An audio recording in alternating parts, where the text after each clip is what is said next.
We move on. Yeah. Question. I didn't really know what was going on in that clip. What were the students mad about? Yeah, so the professor in blue, he had written like an open letter type thing and circulated it around the university. And it was basically saying, I think that college students should be able to wear Halloween costumes that are, even Halloween costumes that are offensive. Even if I don't think it's wise to wear them, they should be able to do it, because the university had kind of tried to ban it, I suppose, is what they were moving. So the students were really offended because they were saying you're creating you're making it not a safe place on campus by letting them wear these offensive costumes, if that helps. So, yeah, that was the background. But the language that the students were using, I think, is really helpful for us. And just to remind you of Truman here, he says, while hostile commentators, and we certainly don't want to be as Christians hostile commentators, because we love these people, we even love our enemies, so we don't want to be hostile. But he says they berate this tendency. Is that caused by the hypersensitivity of a generation of snowflakes? Okay, all right. So that's kind of name calling, and I know it can be tempting to just join in with the name calling of people who might at least sort of be on our side in that sense. But I don't think we should do it. So he says, it is actually the result of the slow but steady psychologizing of the self and the triumph of inward-directed therapeutic categories over traditional outward-directed educational philosophies. And that means that traditional institutions must be transformed to conform to the psychological self, not vice versa. Remember, this is the big shift where institutions have to conform to you rather than us conforming to institutions, right? Whether it be schools or churches or what have you. So, any other leftover comments or thoughts yet? It's interesting what you're saying, because I looked up that video, and what I found was a statement that his wife had written, who I think is also a professor, and it sounded like she was saying she thought students ought to be able to wear whatever they wanted, and that she included in that email a comment of her husband that said, if someone wears a costume that offends you, don't look at it, or talk to them. Right. And then they showed this big hubbub. So it wasn't make any sense to me of why there was all this hubbub. So now my question is I didn't spend a lot of time looking at a whole bunch of different things. So is the problem, were they upset about what Yale said, or what he said, or what his wife said? Or is what they have on the internet set so that it's going to look rather benign when somebody like me looks it up?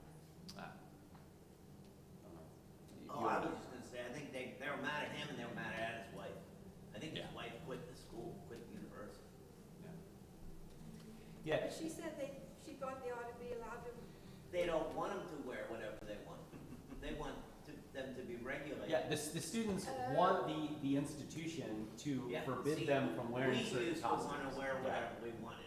Remember those days? So Yale students are wanting to be censored. Yeah. Oh, So this is a really important kind of point. It's a good illustration, Roberta, that you're kind of bringing out here. Whereas the sort of libertine generation of maybe the 1960s and 70s, right? That kind of generation that are now sort of the older professors on campus. Whereas they were kind of like, let us do whatever we want to do. This generation, which I'll be honest, as some of you have been pointing out, I think it's really just taking that generation's ideas and bringing them into their fullest expression, or being more consistent, I think. But anyway, but this generation wants to have the administration tell them what to do and not do. So in order to create, as they say, a safe space, to create, a place that recognizes them. If you remember that, the politics of recognition. So, all right, well let's move to today, because we have a lot to cover, and today, I warn you, will be a little bit a little bit disturbing. It'll be probably as disturbing as our first week. But anyway, there's your, what's it called? A trigger warning? Is that right? There you go. All right. So how did the cultural and sexual revolution create a society that recognizes identities once viewed as transgressive? So we talked about this a little bit last week with the politics of recognition. Some identities are viewed as being virtuous and good, and they need to be recognized and liberated and this sort of stuff. Other identities, not so much, and increasingly so, identities that once were traditional are now not viewed in a very positive light, even including Christian. An important answer to this is the proliferation of death works. So this is our last, we finally made it, this is our last vocab term, okay? And then we'll move on to some other stuff. But here it is. Here's our last vocab word. This is what we'll be talking about today, death works. What is a death work? Well, a death work is, according to Philip Reef, an all-out assault upon something vital to the established culture. Right, an all-out assault. Truman goes on, he says, death works make the old values look ridiculous. That's a really important point. It's not just, well, he goes on, I'll just read. He says, they represent not so much arguments against the old order as subversions of it. They aim at changing the aesthetic tastes and sympathies of society so as to undermine the commands on which that society was based. To put it in what I think is a really helpful way, and somewhat, again, disturbing, but in a death work, says Truman, the sacramental is made into the excremental. There you go. The sacramental is made into the excremental. I'll give you a few examples of death works, and then I'd like you to give me some examples of death works. But here we go. So using the title of the artwork, Piss Christ is an infamous piece of art in which a crucifix is shown submerged into the artist's urine. That's just a helpful one because of, it's art and you can see it. But it's an all-out assault, right, on obviously what has been very foundational to our society, which would be the Christian faith, and to Christ at the center of that Christian faith and the crucifixion. This is just one example. The Office character Angela. So I know none of you good Christians watch The Office, right? But yeah, the Office character Angela.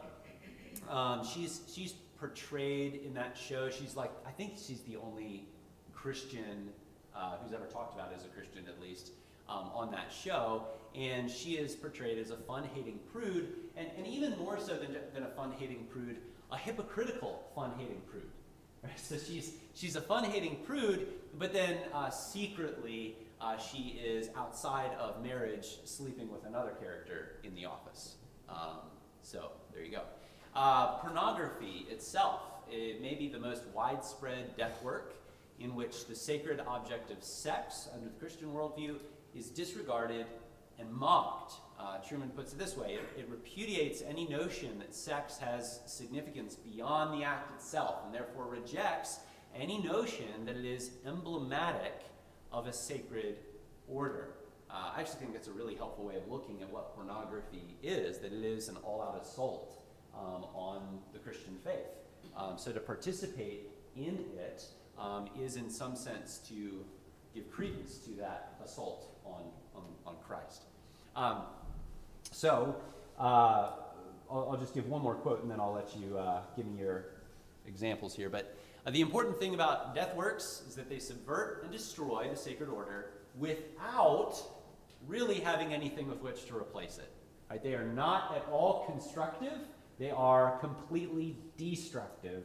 That's what they are. So, can you think of an example of a death work in our culture? Example of a death. Ooh, okay. You still. We're going to talk about that in a little bit. So don't talk about that right now. But yes. yes, abortion would absolutely be one. Again, we'll talk about it here in just a second. So reserve your comments and thoughts on that one. Other death works, all out assaults on, yeah.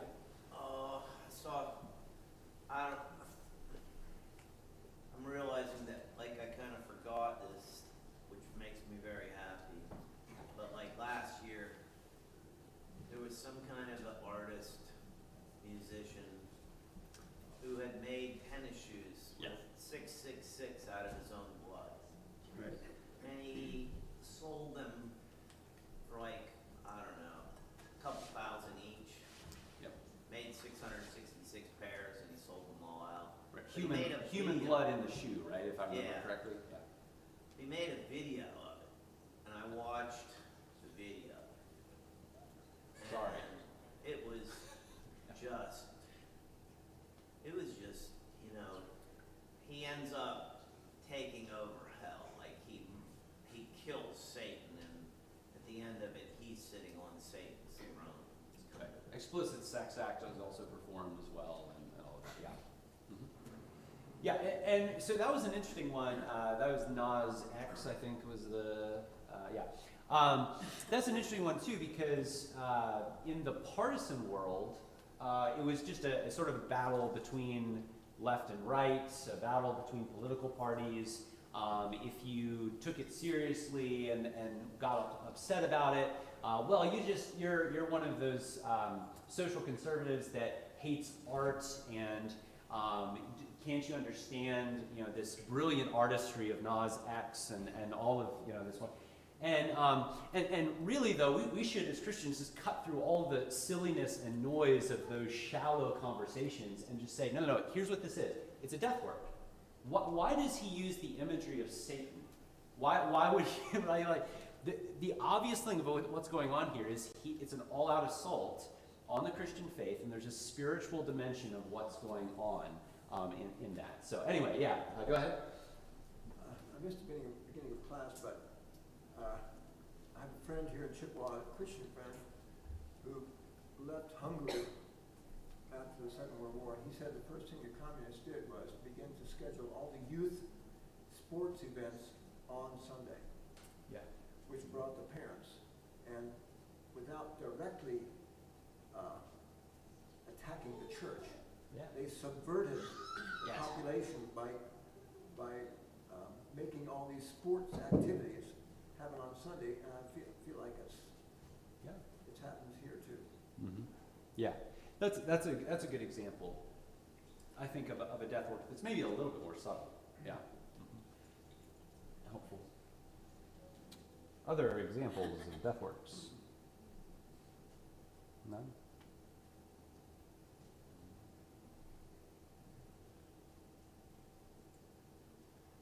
I thought you'd have more examples of death works. That's okay. Do we move to abortion as a death work? Probably not. This one's going to be a little bit disturbing, but all right. Abortion, too, is a death work. Not simply because it works the death of the unborn child, but because it profanes. It revises the definition of what it means to be a person, and also makes that which was once thought to be a person into something akin to a piece of garbage or excrement. When I read that part of Truman's book, that one almost brought me to tears as I was reading. That one was hard. That was a hard one to read. He says more than this, but this one really got me. But any comments on that? Abortion as a death work? Anybody want to touch that? Yeah. Well, it seems to me that it's, at one point, abortion was just seen as a necessary evil, because, women were being treated wrongly, and abortions were happening anyway, and they were happening in dangerous situations. The conclusion, I guess, has come to the point where women who are having abortions are now trumpeting that and admitting that yes, it is murder and it doesn't matter. Yeah. So which I think is a natural projection of what will happen with that kind of thing, but it's really disturbing to see the extent to which it has gone Yeah. and traveled. And by the way, you know, and you'll get into conversations with people, and they'll deny that, you know, what you're saying, Lois, is happening. But the problem is, it's recorded, so that these are recorded videos. Many of them, you can see women actually say, "Yeah, I know it's a child, but I have every right to kill it." Yes, so it's very sad. It's very depressing. But you can see how it's connected to, because remember, this class is the understanding the modern self, right? So we're not really talking about just one, you know, issue, but we're talking about, I think, is the root issue, which is this understanding of the self that has become dominant in our culture. And with abortion, again, you can see with the politics of recognition, it's not enough to tolerate abortion as a necessary evil. It is something that must be celebrated at the end of the day. Yeah, as an expression of the self, an expression of the freedom of the self. Yeah. There has even been talk between some professors about allowing a woman to have her child murdered after birth if you find out, oh, it's got some horrible defect, it won't live a normal life. And they've talked about that, and it's Yeah. horrifying. So I know I'm sure I've said this before, so forgive me, but Peter Singer, Yes. right, he's a bioethicist at Princeton University, so just a little backwater sort of college. Joke. But Princeton, he's at Princeton University, and he has published works saying that a pig, because of its capacities, because he's a utilitarian, it's all about capacities. Because of its capacities, a pig should be granted personhood that would be legal, sort of in the eyes of the state, dignity and value, should be granted personhood, whereas a child should only be granted personhood, I think he puts it at roughly 6 months. And so the parents, in his view, and he understands the consistency of it, you should be able to abort or kill the child up to around 6 months, is his view. Because there's a difference in his mind between being of a human species versus being granted in the eyes of the state personhood. This is what's called personhood theory. So it's really disturbing, but it has actually made its way to the mainstream, which is really disturbing. So, yeah. It occurs to me that so much of the death works is just so illogical, and that people who would say that they want to be logical people and follow science and all that, they just have to defy logic, because with abortion, you know, they'll celebrate a child if they want it, and it's not a child if they don't want it, and the same thing with like transgenderism, you know, being male or female, and I just don't see how they don't see that this is completely illogical. Yeah, sin tends to work that way, and it's we see it in our own hearts, we see it in our own lives, where we say one thing one moment, we're committed to one thing, and then our emotions get all caught up in certain things, and we end up, you know, blowing up at our children and doing things that it's illogical. And I think that for a lot of people, and I've experienced it with people who hold to as they call it, a pro-choice, I would say a pro-abortion position. I see it in them, that there is this contradiction, and I think it's just, it is partly related to the expressive individualism thing. They think that it is correct to affirm people in their chosen identities and hurtful not to do so, and that applies to abortion too. So, other thoughts on this one? Yeah. I was just wondering if you know, like, how they interact or treat, like, handicapped people or something, because it seems like they're sort of abusing the part of society that is unable to express themselves. Yeah. Like, Yeah. Yeah. Well, if they they're so inconsistent. But if they view what's in the womb as a clump of cells and potential life, not life, which again is absurd. But if they view it in that way, that's why they can celebrate when a country, I think it was Sweden, was that right? Who got to the point where they said, look, we have, virtually no children who are Down syndrome. Well, the reason that they have that is because they aborted all of them. So you see, like, they're celebrating, but they don't see it as they're celebrating the death of them. They see that there's an absence. So yeah, I don't know if I have a good answer, but yeah. Well, if yeah, go ahead. Would another example of a death work be a loyalty to your country or a nationalistic attitude that would justify unjust actions on the part of your country because they're in the national interest or for the sake of national security, in like wars or just killings, non-judicial killings of,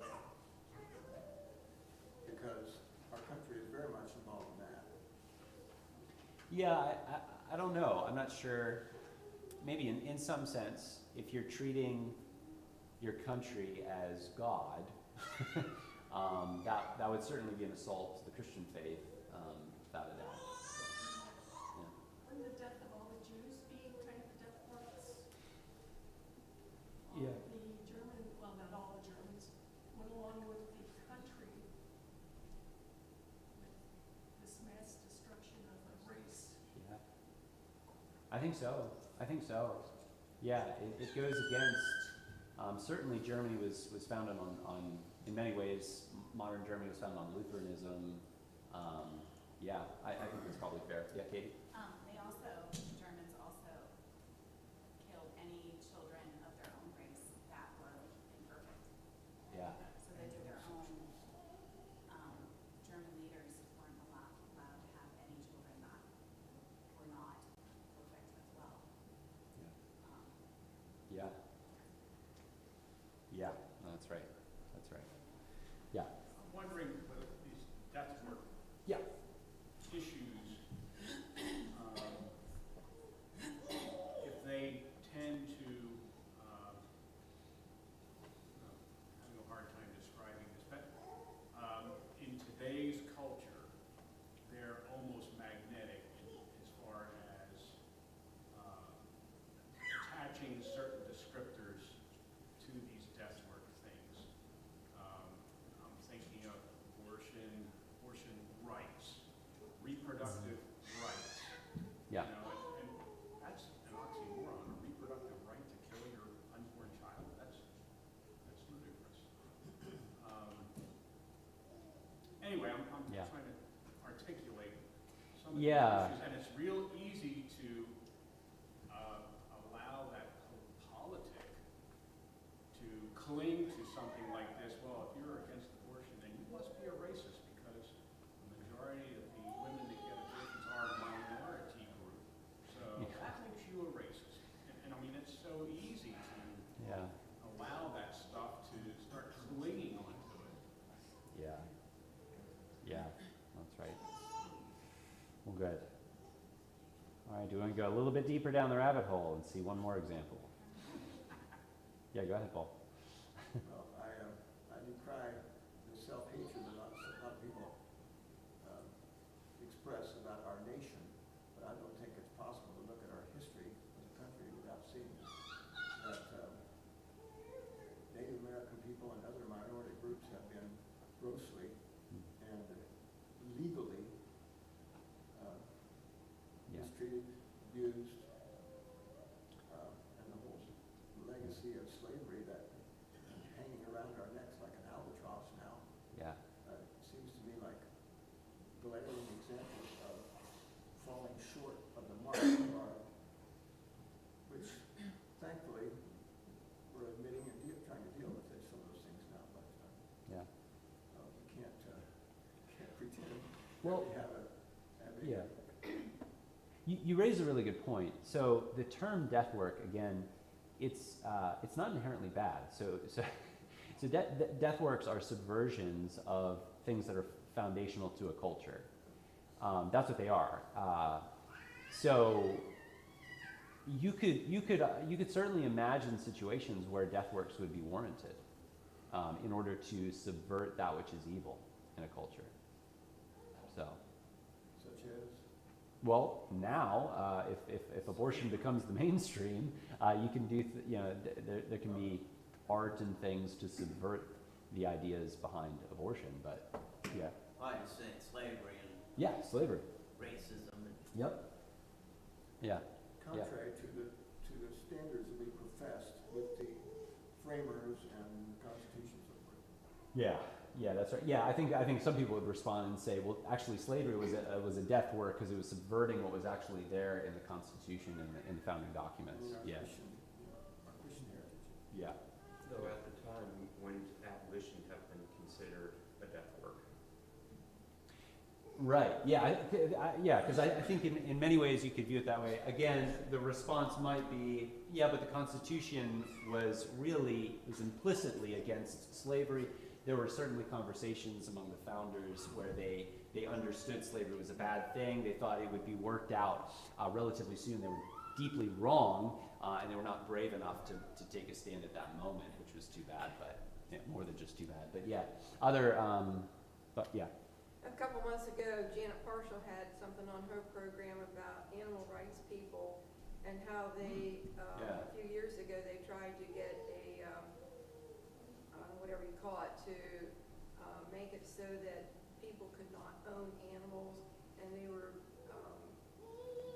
and they couldn't just kill them, and the idea was to call them a non-human person. Yes, personally. And that they would be treated or be considered legally like a mentally deficient human being. Mhm. And then she was saying that when they tried to do this before, they couldn't get a court to hear their Yep. thing. But now, a high-level court, I'm not sure which one it was, is now decided they would go ahead and hear that case.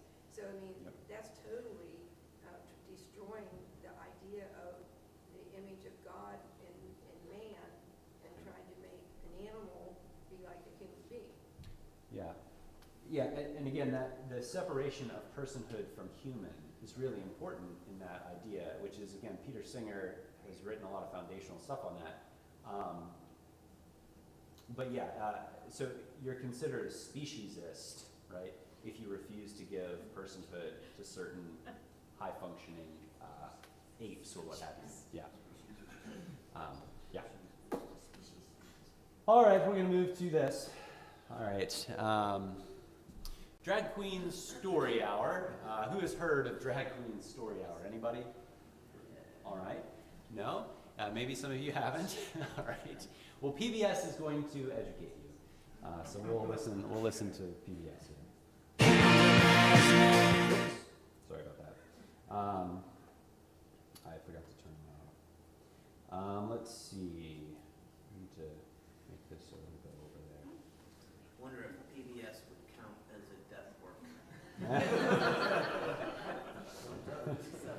I was serious about that because I've listened to PBS for 40 years pretty faithfully, and I've never really heard anything that is positive towards Christianity. And anytime any issue that can be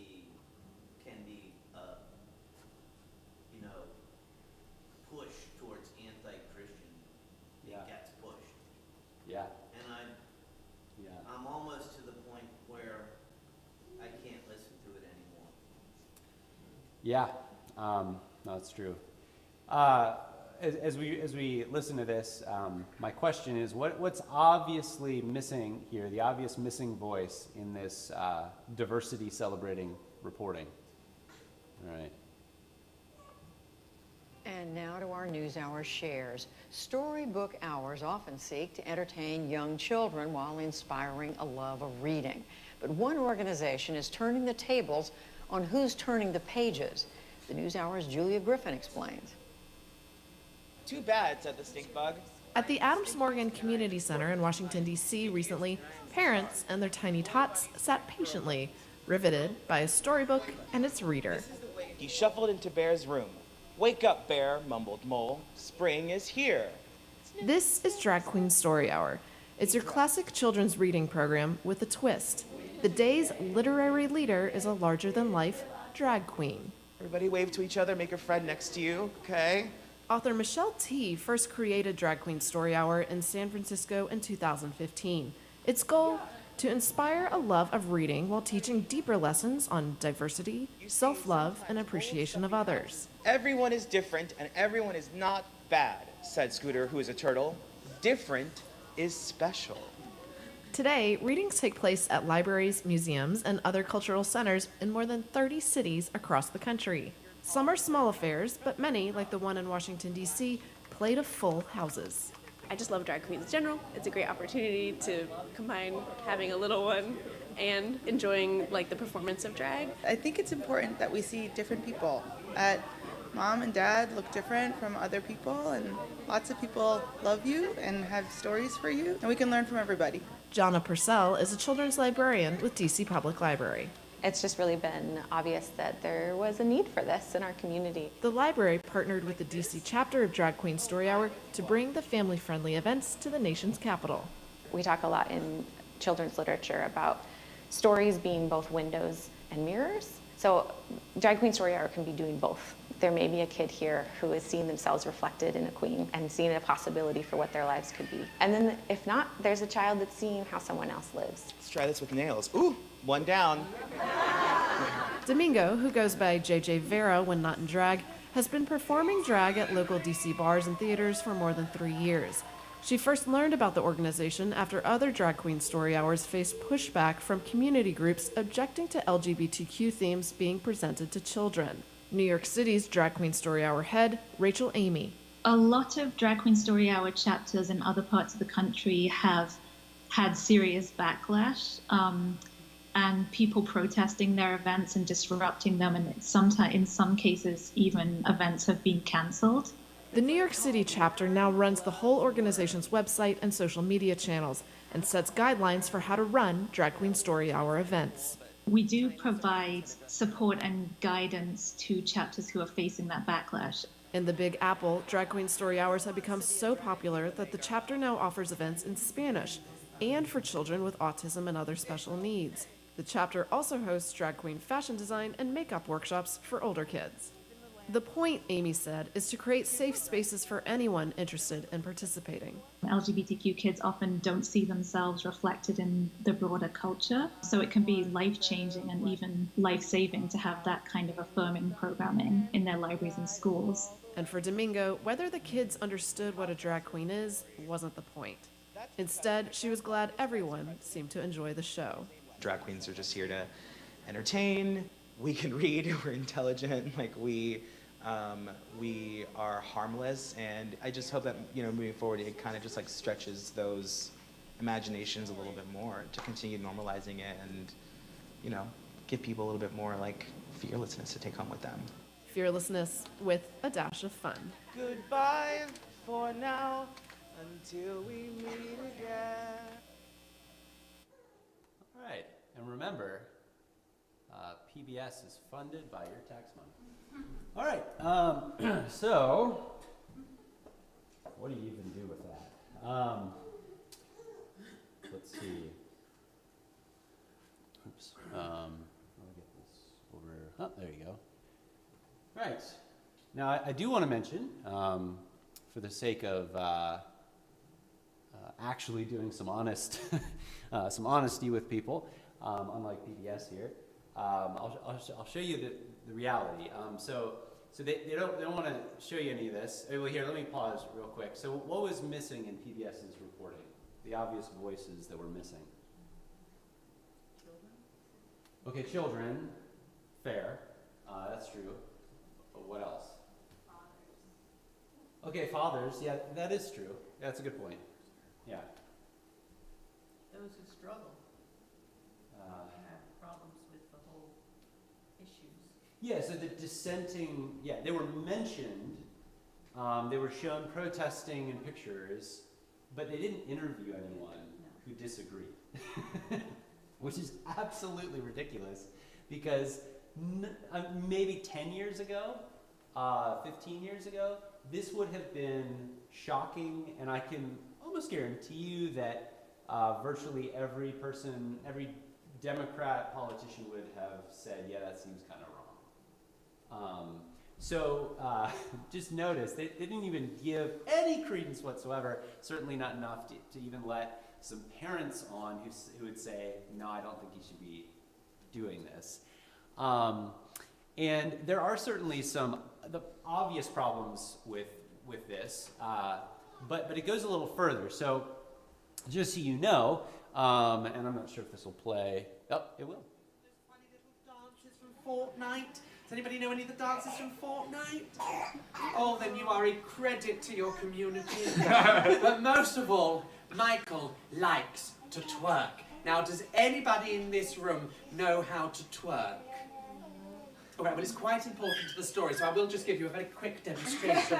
All you need to do is you just stand with your feet sort of shoulder width apart, like so. Okay, and I'll show you at the side so you get a better view that way. And you crouch down into this sort of position. All right, I'm going to stop it there. But no one needs to see that. But you get the point, right? You get the point. Also, by the way, at least one event, one of these biological males was dancing, because dancing is a very common occurrence in these story hours. And little kids are there. You could even hear babies in the background of this. While dancing, the children were exposed to the male dancer's genitalia during it. This was reported on. Even Snopes, of all places, recognized that this was a problem. So let me show you real quick here. A fact check I'd like to show you. All right.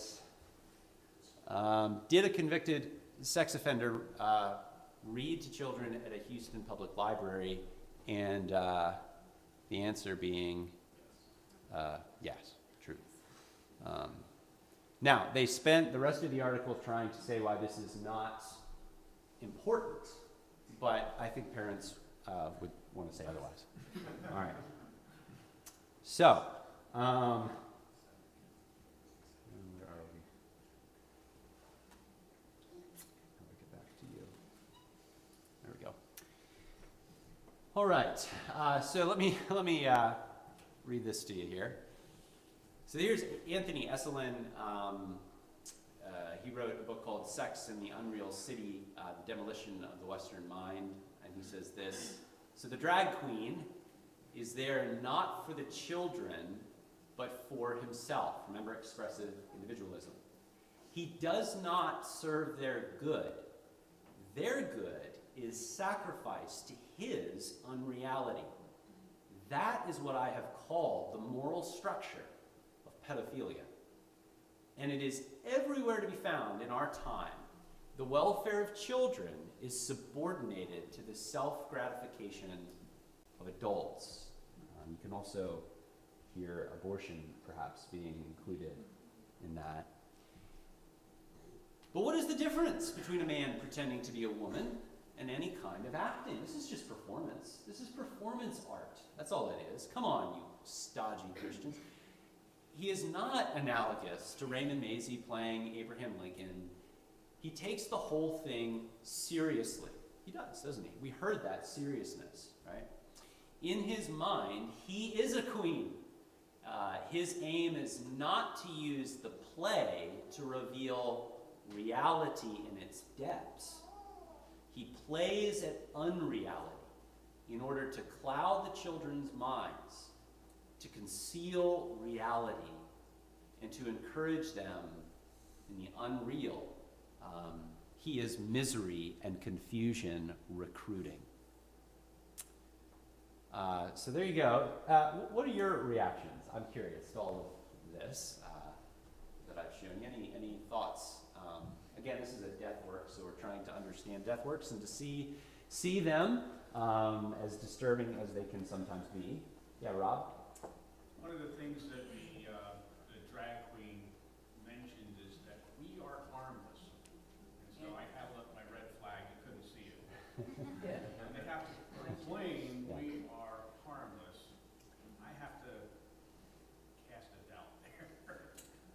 Yeah, that was part of the reason I brought up that news report, that even Snopes gave a true, yeah, go ahead. One of the drag queens said, self-love, teach the kids self-love. Yeah. Yeah, I think that's what you're doing. Mm-hmm. Teaching them to do whatever it is they want to do for their own reasons. Yeah. And focus on themselves, not on what's true or right. Yep. Yeah. Did you hear the story that he was reading? People are different and nobody's bad was essentially what he said. I was like, really? Nobody's bad? You don't really believe that. He doesn't really believe that. But yeah, go ahead. It's a vivid illustration how when you cast off your moorings, anything that would restrain you or prevent you from being as bad as you can be, how quickly and how far you can travel. Yeah, that's right. Often people have been accused of being advocates of a slippery slope. I don't think it's a slippery slope, right? It's a cliff. it's a free fall. It's a free fall, and it's been proven to be so. Yeah. You know, it's not only just at reading at libraries. Different organizations have charity things where they have drag queen bingo as a fundraiser. Unless you think this is just those quirky New Yorkers, I hope you saw the map. Lots of cities. This was it a few years back. I actually remember during the pandemic that our local library in Vincennes, we saw this, we had already moved here, but in Vincennes, this is rural southern Indiana, because of the pandemic, they were doing everything on Zoom and virtually, right? So they did a drag queen story hour. And I think it was sort of the coward's way of doing it, because they didn't have to then actually bring a drag queen into their library, right? They didn't have to face the wrath of the parents. They could just say, you can jump on here and do the Zoom drag queen story hour if you want. That was Vincennes, Indiana. Vincennes, Indiana, that's just wild. But other thoughts, Roberta? In the distant past, BCCS did a play and small school, and I can't remember what it was, but they had to use a person of a different gender to portray somebody else. And it was just for the play. And as far as I know, nobody had any problems with it or being upset because it was just a play. But I think if they were to do that now, there might be some backlash. But it says that what's the difference between pretending, or kind of acting? Yeah. I don't know, how would you speak to it? It seems like I said before, it was just a case, you remember that? Well, kind of, but I don't know what you're actually. I can't remember, I think it was Emma, wasn't it? Emma's late. Oh, lots of, I mean, we've done that tons of times. Yeah. Okay. We've had We didn't lots have of enough guys. girls play God parts and guys. Yeah. So, Yeah. so is there, Well, I think he's answering that. He's saying there's a difference here. In the one case, you're actually playing pretend. You're right. They're not playing pretend. That's not what this is. Notice that PBS referred to this biological male with the proper pronouns. She. Well, PBS wasn't playing pretend in that moment, right? Well, part of the time they were referring to the drag queen as he. So it's a drag Oh, were they queen, inconsistent? A he or she or it. It depends on their preferred pronouns. So they get to choose. But it was interesting because they definitely at times were using she. But I think this is really the answer. His aim is not to play in order to reveal reality in its depths. He plays unreality in order to cloud the children's mind, to conceal reality. That's the difference.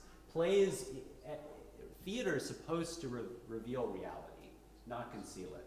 And this does the opposite. I think that's part of the answer, but yeah, Becca.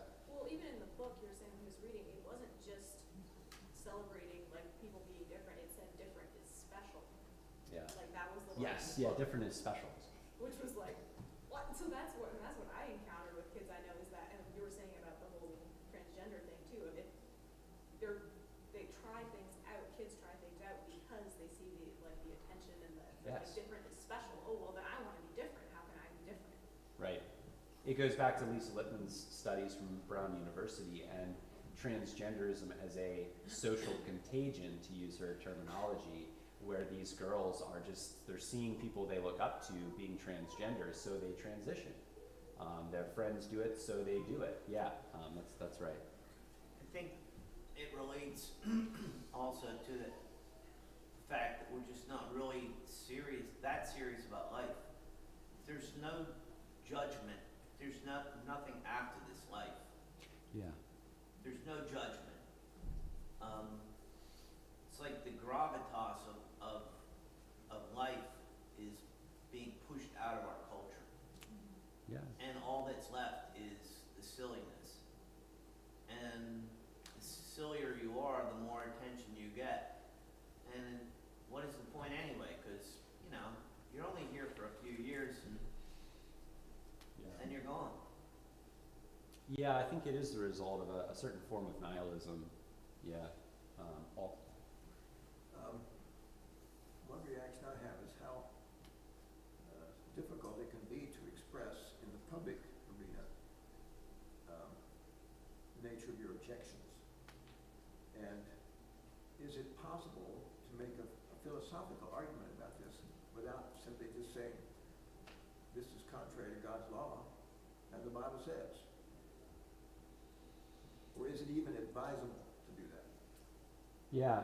So this is where people have different views. Clearly, they have different views on this. So some would say, look, let's make a natural law argument that could be more discernible to people. And I'm not against that. I'm for, you can make those arguments. I just think we're in a time where those arguments have failed. Like they just have. They've failed. They're not convinced.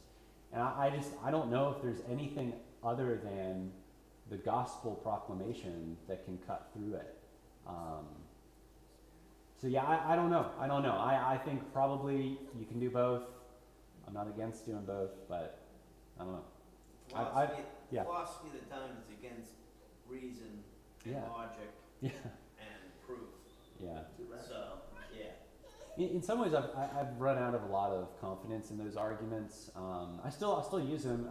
Abortion, I'll use the sort of natural law arguments of SLED, if you've heard of the SLED argument, for what is it that gives you a justification to kill this human child? Is it size or location or dependency? These sorts of things.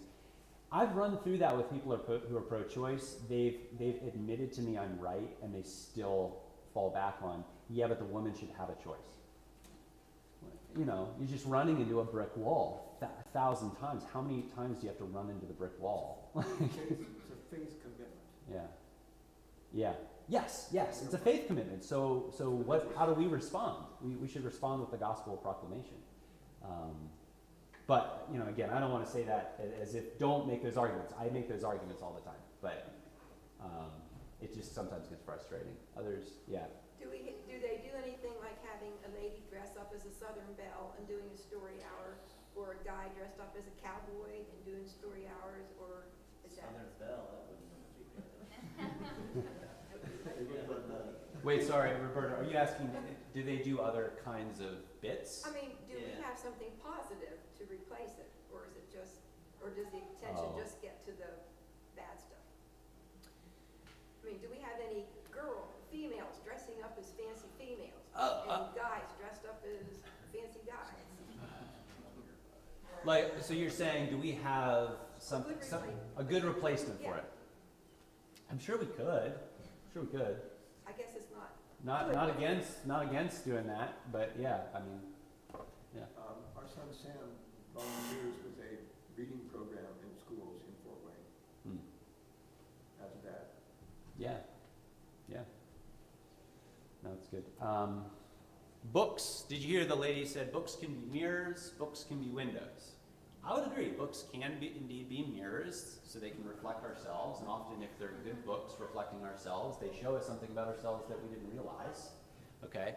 Books can indeed be windows into unknown experiences, things that are unfamiliar to us. Amen, amen. But she forgot something. Books can also be blindfolds, doorways to delusion and self-deception, strongholds of the unreal.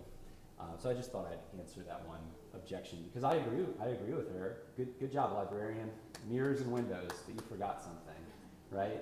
Like Hitler's Mein Kampf. Which one? Is it a mirror or a window? I hope you'd say it's a blindfold. I mean, it's, yeah. And as we begin to get close things up, this is my last slide for us. This was all supposed to be 1 week. I don't know how I thought this was all going to be 1 week. We're on week 4 now. So societies that want to destroy their own culture in order to replace it with something else have a vested interest in the actual erasure of history, of those things that conjure up unpleasant ideas that might disturb happiness in the present. So obvious examples that may stand out to us today, renaming buildings, tearing down statues. By the way, I'm not necessarily saying there wouldn't be an occasion where you do that. It's just I don't think a mob should do it. Deplatforming certain people from social media, no longer using certain books in school curricula like Shakespeare, using books that ignorantly criticize voices from the past. If you think of, they're old now, but the new atheists and their criticisms of Christianity were incredibly ignorant, showed that they had never read a Christian book in some cases, but yeah. So just a point just to connect a little bit of DeathWorks to cultural amnesia. People in our culture are in a culture that has been built in many ways on Christianity, and yet they don't know anything about Christianity, which is kind of sad. Any final comments before we close things up today? Yeah. One of the things that was mentioned in the video was normalizing behavior. Yes. And with the ignoring the past, in a sense, we have normalized Hitler's behavior today. Yeah, the ends justifies the means is now an ethic that's fairly acceptable in many cases. Yeah. We could bring up several, but we're running out of time. So other thoughts before we close? Yes. I find that technology is, while very, very helpful, especially in a school setting, can also be detrimental. I find that the kids I work with are almost addicted to the screens they use. Yeah. And even in school apps, there will be like, not ads, but like sort of advertisements, promotional things. And not all of them, I believe, are like school fitting. I wouldn't say they're like highly inappropriate, but I don't think they have a place in the school. Yeah. And, you know, if that's what they're seeing at school, what are they seeing at home? Yeah. And so, you know, there's a good side of technology, but technology is also a way for a door to be opened to things they don't need to be exposed to. Yeah, yeah. Yeah, technology is a great tool, but it can become a death work. It can become highly destructive. Yeah. Well, good. Well, we are out of time. Do I have a volunteer to perhaps in a very hopeful way pray for us as we close our time together? Anybody want to take that? Yeah, go ahead. Thank you. Thank you, Lord, that in the darkest of times, your people have been faithful. Thank you that you preserve a remnant. Thank you that your people are faithful in many ways, Lord, and I pray that you would help us in the coming hour to be faithful, to be able to give ourselves back to you, heart and soul, in worship and praise and thanksgiving for who you are, that you don't change, and that you're with us wherever we go and